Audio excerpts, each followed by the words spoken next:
vakaro saulė leidosi virš begalinių saulė gražų lauko, nuspalvindama dangų šiltais oranžiniais ir rožiniais atspalviais.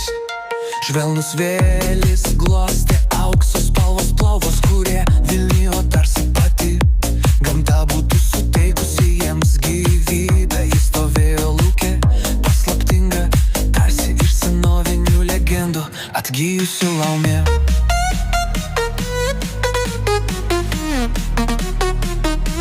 Atgijusi laumė.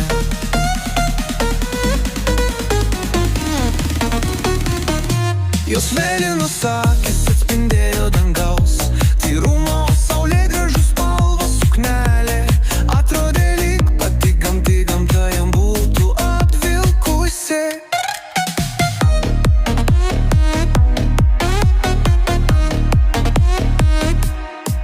Iš jos sklido ramybė ir šiluma, primenanti vasaros dienų nerūpestingumą, kai laikas tarsi sustoja ir viskas susilieja į vieną didelį harmonijos akimirką. Tolumoje matėsi jaukus namelis, apsuptas medžių, o virš laukas sklandė paukščia. Saulė grąžos lėtai suposi, tarytum klausydamas jos paslaptingo kuždesio.